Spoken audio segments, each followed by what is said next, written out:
Bonsoir à tous, bienvenue dans Voyage au bout de la nuit. Merci d'être avec nous sur D8.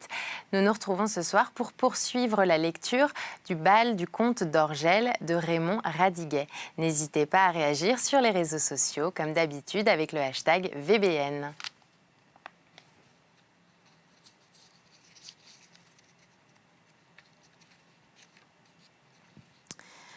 François de Séreuze, bouleversé par la scène du train, s'interrogeait. À aucun moment, se demanda-t-il, ne ressemblais-je à ces femmes du train ? Car ce cœur généreux aurait voulu se contraindre à avouer qu'il ne plaçait pas sa mère assez haut. Il se reprocha de ne pas la mêler à sa vie, comme s'il eût honte d'elle. C'était par honte, en effet, mais à rebours, uniquement parce qu'il n'avait encore rencontré personne qui lui parut digne de sa mère. Enfin, tout cet interrogatoire, déclenché par la scène du wagon, aboutit à cet aveu qu'il souhaitait faire connaître à sa mère, Madame d'Orgel. Ainsi, un jeune homme auquel la pudeur, le respect commandent de cacher ses maîtresses à sa mère, s'adressait-il à cette mère le jour où il songe à une alliance. Au réveil, la première pensée de François fut pour sa mère. Il ne lui était jamais arrivé de souhaiter la voir si vite. Madame de Séreuze était sortie et devait rentrer pour déjeuner. François essaya de se distraire.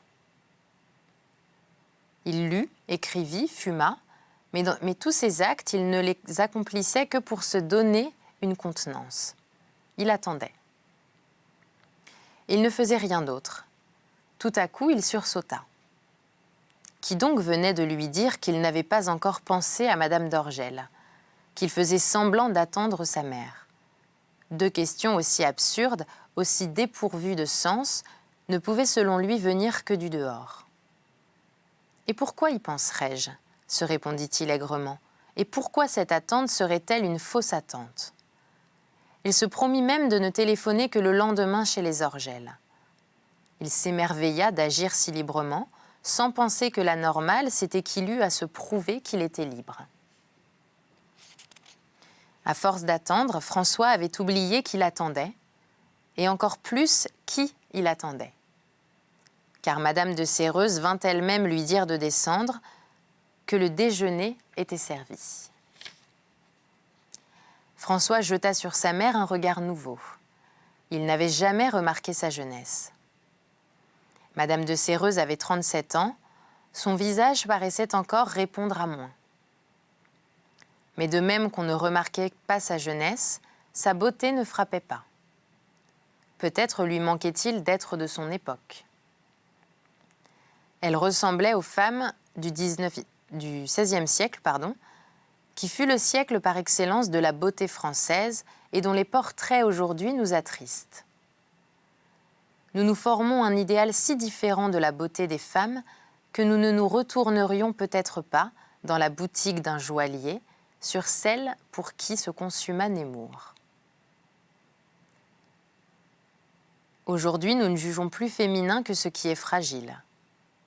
Le robuste contour du visage de Madame de Séreuze le faisait trouver sans grâce. Cette beauté laissait froid les hommes. Un seul l'avait appréciée, il était mort. Madame de Séreuze se conservait à lui comme si elle eût dû le retrouver, pure même de ces regards de convoitise que la femme la plus honnête n'évite pas. Madame de Séreuze ne s'aperçut point du regard de son fils. Toutefois, elle était gênée. Elle l'était comme les personnes que l'on n'a pas habituées à certaines prévenances. Change-t-on ? Elle se demande ce que cela signifie. François devint presque tendre. Cette tendresse fit croire à la mère que son fils cherchait un pardon. « Qu'a-t-il fait ?» se demanda-t-elle aussitôt. D'habitude, François restait à peine dans le salon, le déjeuner fini. Il s'y attarda. Il ne pouvait, sans en approfondir la raison, se rassasier d'une image nouvelle. À la fin, Madame de Séreuze, troublée, se leva. « Tu n'as rien de spécial à me dire ?»« Mais non, maman, dit François. »« Bien, parce que j'ai affaire. » Et elle disparut. François erra dans la maison comme une âme en peine. Il s'était promis de passer la journée à Champigny, auprès de sa mère. Elle se dérobait. Après avoir flâné dans la maison, puis dans le jardin, il remonta dans sa chambre, choisit un livre qu'il n'ouvrit pas et s'étendit. Il se retournait comme un malade qui ne peut trouver le calme. De quelle potion avait-il besoin ? Dans sa fièvre, il lui semblait que seule une main fraîche l'apaiserait. Il ne croyait pas en vouloir une entre toutes. Il pensait aimer dans le vague, alors qu'il ne ressentait du vague qu'à cause d'un choc bien net. Mais il avait peur de donner son vrai nom à ce choc. Il ne s'était pourtant guère exercé à tant de délicatesse, à une telle pudeur envers soi-même. Il ne faisait pas, d'habitude, tant de façons pour s'avouer qu'il désirait. Lui qui n'avait jamais réfréné ses sens, et à plus forte raison ses pensées, il s'en interdisait aujourd'hui certaines. Il semblait enfin comprendre que plus que nos manières, dont le public est juge, importe la politesse du cœur et de l'âme, dont chacun de nous a seul le contrôle. Pourquoi ne serait-on pas envers soi de bonne compagnie ? Il avait honte d'avoir jusqu'ici montré moins d'estime à soi-même, de politesse qu'aux autres, et de s'être avoué certains sentiments dont il n'eût fait confidence à personne. Mais dans sa nouvelle manie de pureté, il allait trop loin, jusqu'à l'hypocrisie. François, aimant déjà Madame d'Orgel, craignait de lui déplaire. Et c'était pour ne pas lui déplaire qu'il ne pensait pas à Mao, car il ne trouvait encore aucune de ses pensées digne d'elle. L'amour venait de s'installer en lui à une profondeur où lui-même ne pouvait descendre. François de Séreuze, comme beaucoup d'êtres très jeunes, était ainsi machiné qu'il ne percevait que ses sensations les plus vives, c'est-à-dire les plus grossières. Un désir mauvais l'eût bien autrement remué que la naissance de cet amour. C'est lorsqu'un mal entre en nous que nous nous croyons en danger. Dès qu'il sera installé, nous pourrons faire bon ménage avec lui, voire même ne pas soupçonner sa présence. François ne pouvait se mentir plus longtemps, ni boucher ses oreilles à la rumeur qui montait. Il ne savait même pas s'il aimait Madame d'Orgel et de quoi au juste il pouvait l'accuser, mais certes, la responsable, c'était elle, et personne d'autre. Il souhaitait ne plus rester en place, ne plus être seul. Il était envahi de tendresse. Il se souvint de la gêne instinctive de Madame de Séreuze, mais il voulait une présence. Il se rappela une amie qu'il n'avait pas vue depuis longtemps et que peut-être cet abandon affectait. Il pensa la voir. Pourtant, il résista. Ce fut par superstition qu'il ne se rendit point chez cette amie. Il lui sembla que ce serait trahir la comtesse d'Orgel et que cela lui porterait malheur. Il goûta chez les Orgel le lendemain. Il sentit alors que son amitié pour Anne était intacte. Cette amitié était plutôt la turbulence d'un cœur naïf. Il s'était dit tout le long du chemin « j'aime Mao » et s'attendait à éprouver en face d'elle quelque chose d'extraordinaire. Mais il se sentait calme. Me serais-je trompé, pensa-t-il? N'aurais-je que de l'amitié pour Anne? Rien pour sa femme? On peut dire que les idées de François sur l'amour étaient toutes faites. Mais parce que c'est lui qui les avait faites, il les croyait sur mesure. Il ne savait pas qu'il ne se les était coupées que sur des sentiments sans vigueur. Ainsi, François, jugeant de son amour d'après des précédents, jugeait mal. Pourquoi d'abord cette attraction envers Anne? Ne doit-on pas être jaloux? Il savait que Madame d'Orgel aimait Anne et, loin de le considérer comme un rival heureux, trouvait en lui un ami. Il ne le voyait pas d'un mauvais œil à côté de Madame d'Orgel. François essayait bien de combattre ses extravagances, mais dès qu'il croyait les avoir dissipées, elles se reformaient. Pour Anne d'Orgel, rien que de fort explicable dans sa toquade. François lui devint vite un ami comme un autre. Il ne considéra pas ce qu'avait d'anormal que Séreuze prit si vite rang parmi ses anciens amis. Il n'analysait pas le motif de cette préférence. La raison en était d'ailleurs incroyable. Il eût haussé les épaules comme quiconque si on la lui avait révélée. Orgel préférait François à tous parce que François aimait sa femme. Nous sommes attirés par qui nous flatte, de quelque façon que ce soit. Or, François admirait le comte. Son admiration allait avant tout à l'homme capable d'être aimé d'une Mao. En retour, Orgel éprouvait sans le savoir pour François un peu de cette reconnaissance que l'on éprouve envers qui nous porte envie. Non seulement l'amour de François était la raison mystérieuse de la préférence du comte d'Orgel, mais encore cet amour décida son amour pour sa femme. Il commençait de l'aimer, comme s'il avait fallu une convoitise pour lui en apprendre le prix.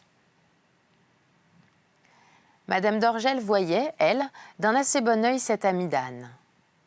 Pouvait-elle s'inquiéter de la préférence qu'elle accordait à François ? N'était-il point de son devoir conjugal de partager les préférences de son époux ? Comment se méfier de ce qui vous rapproche ? Très vite, l'hôtel d'Orgel ne put se passer de François de Séreuze. En donnant beaucoup de son temps à ses nouveaux amis, celui-ci ne sacrifiait rien. François ne négligeait pour eux que des personnes qu'il fréquentait par désœuvrement. Les Orgel ne donnaient plus de dîner que François n'y vint. La première fois que Séreuze dîna chez les Orgel, il eut pour voisine la sœur d'Anne, mademoiselle d'Orgel, dont il ne soupçonnait pas l'existence. En face de son empressement, celle-ci pensait avec amertume « On voit bien qu'il est tout nouveau venu dans la maison ». François croyait connaître tout des Orgel. Il ne fut pas peu surpris de l'existence de cette sœur. Il vit une simple coïncidence dans le fait que mademoiselle d'Orgel n'avait paru à aucun déjeuner. Or, le hasard n'y était pas pour rien. Le comte d'Orgel la cachait pour des motifs complexes, dont le plus simple était qu'il la savait d'un mérite mince. Elle n'avait d'autre qualité à ses yeux que d'être sa sœur. Mademoiselle d'Orgel était l'aînée. À la voir, François comprit ce qui pouvait faire trouver Anne ridicule. Elle était comme la maquette disgracieuse d'un ouvrage parfait. Son mécanisme plus grossier expliquait les horlogeries subtiles de son frère. D'ailleurs, si elle ne tenait aucune place dans l'hôtel d'Orgel, il n'en était pas de même partout. Les personnes à qui les caricatures parlent mieux qu'un dessin lui trouvaient meilleur air qu'au comte. Elle émiettait ses après-midi en visite à des personnes fort vieilles ou fort ennuyeuses que les Orgel négligeaient. Ces gens qui trouvaient subversives les fêtes de la rue de l'université, parce qu'on ne s'y ennuyait pas, y accouraient du reste sur un signe. Lorsque dans un salon on entendait prononcer le nom de mademoiselle d'Orgel, on pouvait être sûr que c'était pour en dire du bien. Elle était de ces personnes effacées dont les amis sont seuls à parler. Et encore pouvait-on suspecter cette bonne grâce qui n'était souvent qu'un déguisement de rancune envers son frère et sa belle-sœur. Et puis c'est une sainte, ajoutaient à la fin ceux qui faisaient son éloge. Cela signifiait que la nature l'avait peu comblée. Le comte d'Orgel naissait à un sentiment nouveau. Il avait toujours évité l'amour comme une chose trop exclusive. Pour aimer, il faut du loisir, et les frivolités l'accaparaient. Mais la passion s'insinua en lui si habilement qu'il y put à peine prendre garde. Cette nouveauté datait du jour où Mao, assise sur la banquette du garde-feu, parlait avec François de Séreuze. Ce jour-là, son mari l'avait convoitée comme si elle n'eût pas été sa femme. François, lui, eût certes souhaité moins de fêtes et plus d'intimité. Mais il mettait une émulation d'enfant sage à jouir de ce qu'on lui offrait. Il alla jusqu'à s'appliquer à être un convive agréable. Lui qui eût voulu pouvoir rester sans mot dire, bouche bée devant Mao, il se torturait l'esprit pour parler à ses voisines. Les personnes dont François redoutait le plus le voisinage à table étaient les garçons de son âge, fades jeunes gens du monde dont il se croyait méprisé, alors qu'il l'enviait à cause de l'affection d'Anne, affection à laquelle il n'osait prétendre. Car pour eux qui la connaissaient depuis toujours, Anne d'Orgel restait l'aînée. Il les traitait d'ailleurs un peu en collégiens, et François, parce qu'Orgel ne l'avait pas connu enfant, ne lui représentait pas le même âge qu'eux. Si François avait deviné l'envie qu'il leur inspirait, il les eût sans doute trouvés plus aimables. Dans ces soirées, François n'aspirait qu'à se faire oublier de tous, comme il oubliait tout le monde, à l'exception de Mao. Mais Anne d'Orgel ne l'entendait pas ainsi. Son amitié le poussait à mettre François en vedette. François en souffrait, non qu'il fût modeste ou timide, mais il s'imaginait que chacun allait lire derrière son visage. Car ce qu'il y cachait, il souhaitait que personne, pas même Mao, ne le découvrît. Il lui semblait que cette découverte ne pourrait que détruire son bonheur. François était heureux comme on ne peut l'être qu'à cet âge, sans rien posséder. François, qui ne parlait jamais de ses amis à Madame de Séreuze, faisait exception pour les Orgel. Sa mère était touchée qu'il semblât la tenir moins à l'écart de sa vie. François ne cachait plus rien à sa mère, parce qu'il n'avait à rougir de rien. Sans doute cette pureté provenait-elle surtout des circonstances, mais il y trouvait profit. François avait jusqu'alors soupçonné la pureté d'être fade. Il jugeait maintenant que seul un palais sans délicatesse en pouvait méconnaître le goût. Mais ce goût, François ne le trouvait-il pas dans le moins pur de son cœur ? François parlait à sa mère d'une façon si convaincue du comte et de la comtesse d'Orgel que sans être connus d'elle, ils étaient les seuls amis de son fils, dont Madame de Séreuze ne se méfia point. Pourtant, François négligeait ce qui l'avait tant préoccupé, réunir sa mère et les Orgel. Le bonheur qu'il ressentait était si neuf qu'il n'osait aucun geste de peur d'en détruire l'équilibre. Un jour qu'il lui racontait un dîner de la veille, Madame de Séreuze lui dit « Que doivent penser de toi ces amis ? Tu dois passer pour n'avoir ni feu ni lieu. Pourquoi ne les inviterais-tu pas ?» Il regarda sa mère avec surprise. Était-ce bien elle qui parlait ? Lui qui n'avait jamais osé provoquer cette invitation, maintenant que c'était elle qui la lui proposait, il cherchait des obstacles. « On dirait que cela te dérange, dit Madame de Séreuze. »« Comment peux-tu le penser » s'écria François en l'embrassant. Madame de Séreuze, confuse, repoussa doucement son fils.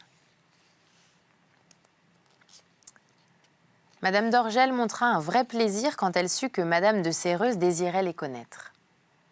Il lui plaisait de donner du sérieux à cette amitié. Anne, lui, poussa ses cris habituels. Sur ces entrefaites, sa sœur parut. François estima convenable de l'inviter, mais avant que la malheureuse eût pu répondre, Anne s'interposa. « Samedi, vous déjeunez chez tante Anna, dit-il. » François avait déjà entendu le nom de cette tante le jour où Madame d'Orgel le laissa en tête-à-tête avec le comte, après le coup de téléphone de Paul Robin. Anne d'Orgel avait eu alors ce regard stupide qui signifiait qu'elle mentait. François se demanda même si cette tante n'était point un mythe. Elle existait cependant. Mais les Orgel la négligeaient et il leur semblait qu'ils l'en dédommageassent en se servant d'elle comme alibi. Quand le comte et la comtesse d'Orgel entrèrent dans le salon de Champigny, François fut aussi stupéfait que s'il ne les eût pas attendus. La présence de ses amis dans cette pièce, qu'il connaissait depuis si longtemps, le surprenait comme une apparition. Sa stupeur démonta un peu Anne d'Orgel. Mais ce qui l'intimida le plus, ce fut de se trouver en présence de cette jeune femme. Anne d'Orgel adorait conquérir de vieilles gens. En route pour Champigny, il préparait sa conquête. Tant de jeunesse le dérouta. François ressentit du trouble devant l'empressement fort naturel d'Anne. C'était la première fois qu'il voyait un homme auprès de sa mère. Ce jour-là, Madame de Séreuze était étonnante. En l'admirant, François oubliait peu à peu qu'elle était sa mère. Elle se prêtait à cet oubli, car elle parlait sur un ton vif que François ne lui avait jamais connu. Chose incroyable à ce contact, Madame d'Orgel se sentait rajeunir. Elle, toujours si différente, devait se contraindre pour ne point voir en Madame de Séreuze une compagne d'enfance que l'on retrouve. Après le déjeuner, Madame de Séreuze et Madame d'Orgel causaient ensemble, et comme François contemplait ce tableau, le comte d'Orgel, pour se distraire de son silence, regarda ceux qui étaient accrochés au mur. Mais son œil s'égarait dans le vague. Madame de Séreuze, qui ne prenait pas ce manège pour de l'impatience, crut que quelque chose intriguait son hôte, dont l'œil semblait posé sur une miniature, qu'en réalité il ne voyait pas. « Vous regardez ce portrait » Anne se leva pour le voir. Il ne ressemble guère aux images habituelles de l'impératrice Joséphine.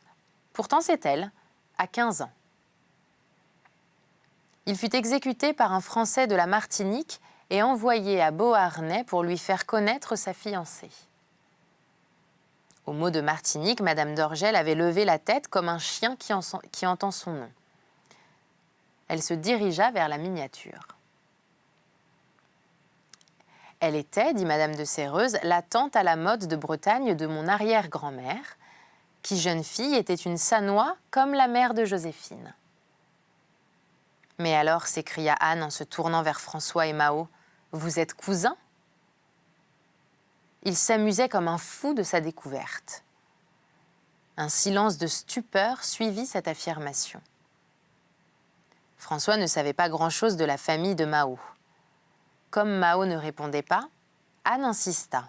« Enfin, je ne me trompe pas, vous êtes alliés à la fois aux tâcheurs et aux déverges de Sanois. »« Oui, dit Madame d'Orgel comme si c'était un aveu pénible. »« Pourquoi ce trouble ?» La pensée qu'elle était liée à François par des liens, même ténus, la gênait. Elle remit à plus tard l'explication de son malaise.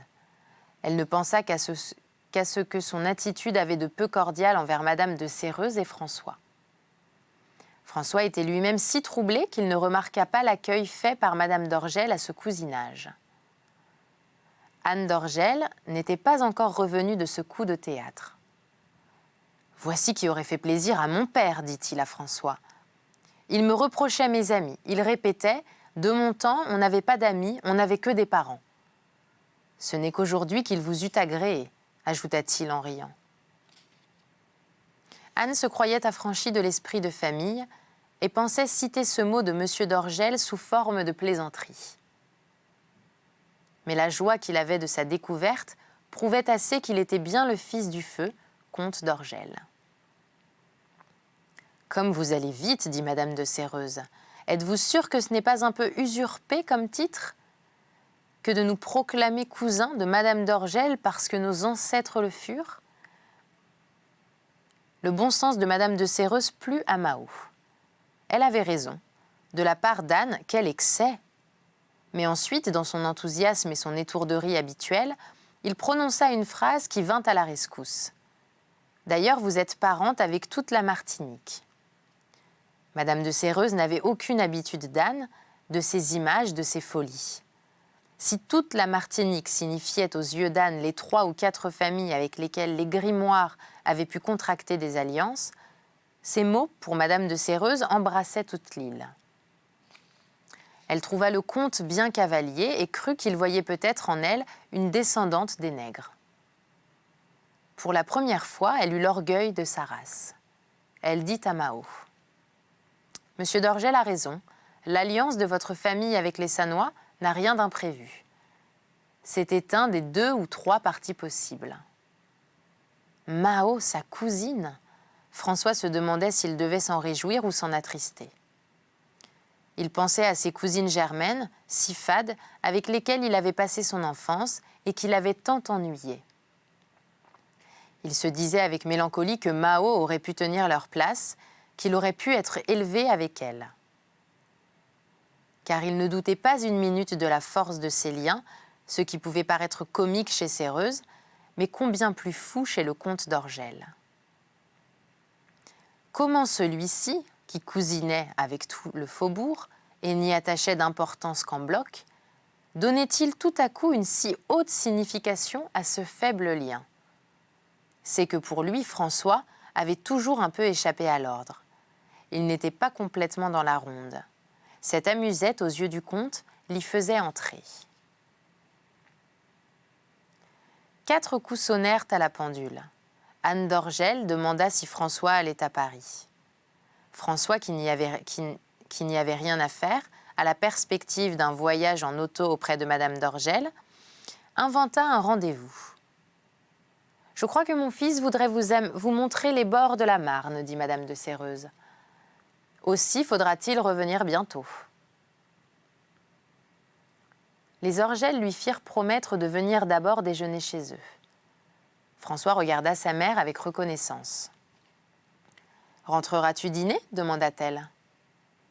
François, qui n'allait à Paris que pour accompagner les Orgel, mais n'y voulait voir personne, afin qu'aucun visage ne s'interposât entre son bonheur et lui, répondit qu'il reviendrait. Mais Anne pria Madame de Séreuze de lui laisser son fils. François le souhaitait, mais n'osait y croire, car les Orgel invitaient rarement à la dernière minute. La reconnaissance de François le fit se féliciter de ressentir un amour qui ne pouvait recevoir aucune réponse, car il mesura le dégoût de tromper un ami comme Anne d'Orgel. Peut-être aurait-il eu moins de beaux scrupules s'il lui eût été donné de suivre, dans la voiture, les pensées qui vinrent à Madame d'Orgel sans qu'elle-même les pût mettre en ordre. Il en est des êtres comme des mers. Chez les uns, l'inquiétude est l'état normal, d'autres sont une Méditerranée, qu'ils ne s'agitent que pour un temps et retombent en la bonasse. Ce n'était pas sans malaise que Mao trouvait tant de charme à l'immixtion d'un tiers dans leur ménage. Ce malaise datait presque du premier contact. La visite chez Madame de Séreuze avait rassuré Mao. Un trompe-l'œil prolongea ce malentendu. Elle se reposait maintenant sur ce cousinage sous le couvert duquel ses ancêtres avaient perpétré des mariages sans amour, sans inquiétude. François ne lui faisait plus peur. En un mot, sans qu'elle le soupçonnât, Madame d'Orgel éprouvait pour ce lointain cousin le sentiment de ses aïeuls pour leur mari. Mais en cette minute, elle aima son mari comme un amant. Nous l'avons dit, Mao était de ces femmes qui ne sauraient faire de l'agitation leur pain quotidien. Peut-être même la principale raison de la vertu de ses aïeuls résidait-elle dans leur crainte de l'amour qui ôte le calme. Lorsque, descendant pour le dîner, Mademoiselle d'Orgel parut dans le salon, Anne cria d'un bout de la pièce à l'autre. « Une grande nouvelle, devinez quoi? Mao et Séreuze sont cousins. » Mademoiselle d'Orgel regarda son frère, puis, tirant son face-à-main, les 2 jeunes gens sur la sellette. « Que mon frère est singulier, se dit-elle, sans ajouter un sens bien défini à cette remarque. Anne d'Orgel ne parla de rien d'autre à table. Il ne fit grâce d'aucun détail et en profita même pour dresser la généalogie complète des grimoires de la Verberie. Madame d'Orgel portait sur son front la rougueur du prix d'excellence à la lecture, du palmarès. François admirait les connaissances prodigieuses d'Anne d'Orgel, que Champigny avait mis en verve et qui, ce soir-là, se dépassa à propos des grimoires. Je vais vous proposer de poursuivre cette lecture dans un prochain numéro de Voyage au bout de la nuit. Merci d'avoir été avec nous. J'espère que vous avez passé un bon moment. Je vous souhaite de passer une excellente soirée sur D8. À bientôt.